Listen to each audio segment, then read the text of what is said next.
Some people might not understand the demographic of South America and what I'm saying by mud huts and interior of South America.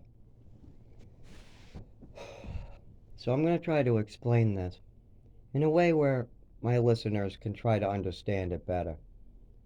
On the outskirts of South America, you got places like Venezuela, you got Colombia, you got a lot of these countries that have big cities, lots of crime, lots of gangs, lots of guns. That's not where I'm going in my last 10 years of whenever I start needing hospitalization and they start talking about wheelchairs and things like that. I'm talking about my 50s to 60s, if I continue to have organ damage and things like this is where I'm going to spend the last couple years of my life. I go to South Carolina, I build a life for me there. When the doctors say that I don't have much time left and my body is kind of used up because of all the drugs that I was given and all the drugs that, well, I didn't take that much. Alcohol, benzos, and opiates were my big ones, and marijuana once in a while, but I don't think that's going to kill me, and cigarettes. But when you go to South America, you'll see a lot of these places that are big cities, oil rich countries like Venezuela. I'm not talking about those places. I'm not ending my life and spending the last couple of my years in some crime ridden town or city with lots of people. No, I'm not talking about city.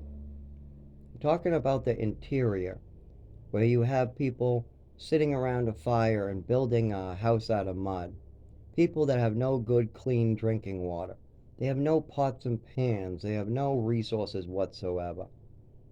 Lots of dangerous animals, lots of snakes, lots of life ending scenarios that could kill you in less than a week. Now, who knows? Maybe the magic mushrooms in this jungle will cure me. I doubt it.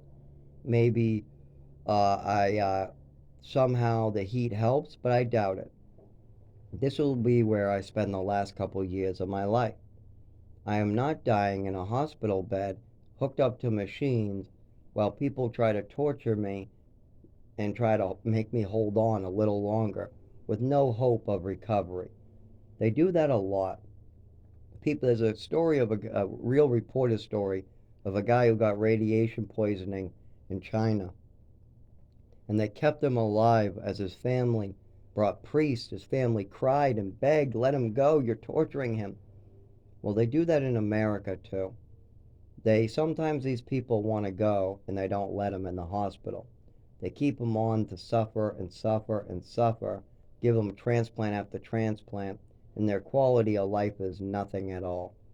And they just want to go. That's why you hear a lot of these people suffering and wanting to commit suicide or wanting assisted suicide, because it's suffering, it's no quality of life.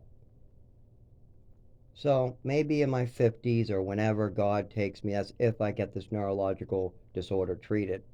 Right now, my life could be ending by the next 5 years, depending on how things go. But if things go good, I'll still eventually have to deal with my mortality. Now, I'm not afraid of death. Death isn't my worry. Suffering is my worry. I've suffered a lot. There's worse things than death. If you were captured by the enemy, what would you prefer? A bullet in the head or a whole year of sticks, bamboo under the nails, slices, burns? If somebody spent a year torturing you, trying to get information out of you, you'd be begging for death. You will beg on your hands and knees to your enemy to put a bullet in your head. And this has been proven over and over and over. There are worse things in life than death. And that's why the interior of South America is a good place to be. Nobody's going to hook you up to machines. And if you get tortured, they're just going to kill you quickly. It's not going to be big. Plus, my heart and body can't take torture anyways. It's only the hospitals could probably keep me alive and torture me. So when I say South America, I'm going to finish off my life in South America in my 50s or something like that.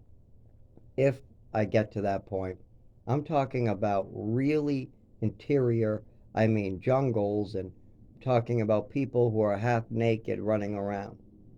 The funny part about it is they'll probably not like me because I'm white, or they might even think I'm some type of god. There's a story about an Australian white man who ended up living with these jungle people in the interior of Australia. He was a prisoner, and he got integrated into their society. And he said it was some of the best times he ever had. He even met his wife there. He saw crazy things. He got semi hurt. He learned how their society worked. He even wrote about it. Well, the last couple years of my life will be something like that. Now, I understand that it's super dangerous and I will get killed, but that's the whole point. If I'm already gonna get killed, I don't want to be tortured. I don't want that. I don't want pain and suffering for the last 10 years of my life. I'd rather be on the ground eating mushrooms, sitting in a mud hut around a fire, trying to eat whatever crawls by my way. Now, that's a horrible life. It's not how I would like to live my life. But if I'm not able to walk, move, and I only have a couple years to live, it's an honest God's way of living. It's not going to hurt anybody else. I can give back to this community too. I can bring pots, pans, I could teach them how to purify water, I can bring filters. There's so much that I could give back to these communities when I go down there.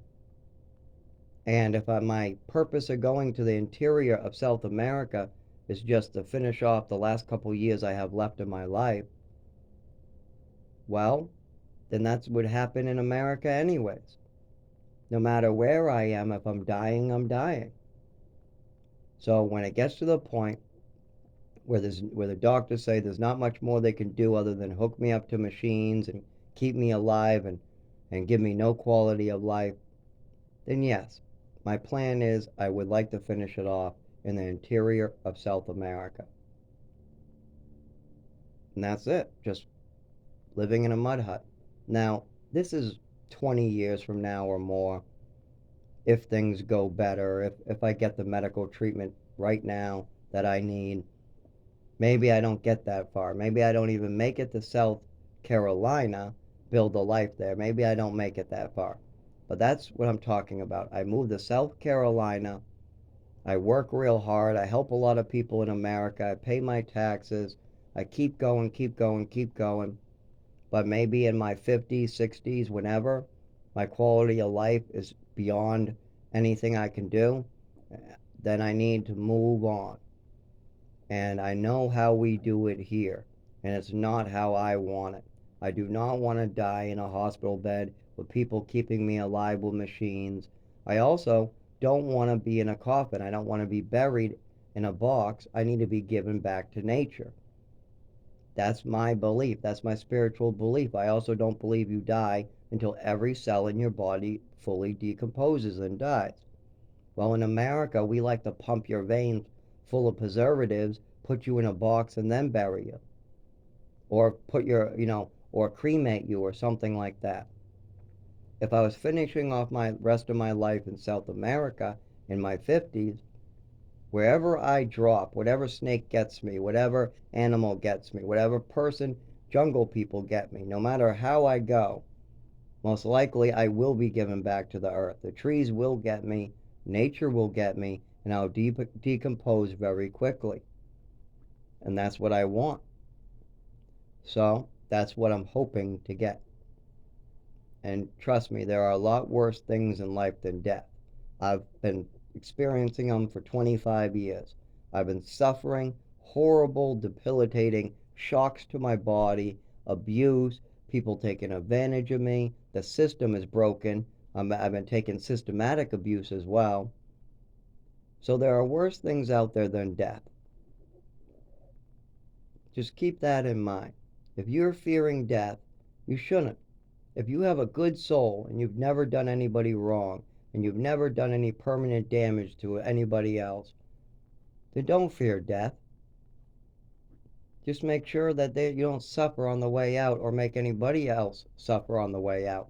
Because if you cause suffering on other people or you cause yourself to suffer, you will regret when you pass away. You will regret that when you get to heaven or whatever you want to call that space. It's not quite a heaven like you hear in the Bible, but I'm not going to go on with that right now. Some people believe in reincarnation and energy, aliens, Jesus, heaven, whatever it is that you want to call it. You will regret the sins you have committed and the people you have harmed.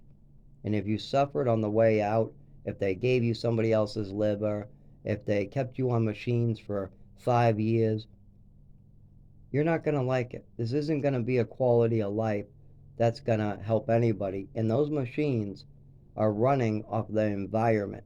They are built by destroying the environment. So you are staying alive by medical devices that are destroying the planet as well. Keep that in mind. Yes, you should. Medical science is a gift from God. Years ago, people prayed for a cure for infections. Many people were suffering from infections, and God gave us a cure. So, yes, medical help is necessary, but when it's used in the wrong way, when medicine and medical devices are used in the wrong way, that's evil. That is pure evil. If somebody is suffering and wants to go, you need to let them go. And if you can help them, if you can do something to reduce their suffering, you should do it. You should help somebody's suffering. It's part of everybody's Christian duty. If you call yourself a Christian, if you call yourself a Buddhist, if you call yourself a good person, and you allow suffering in your own backyard that you can prevent, then you need to stop calling yourself these names because you are none of those things.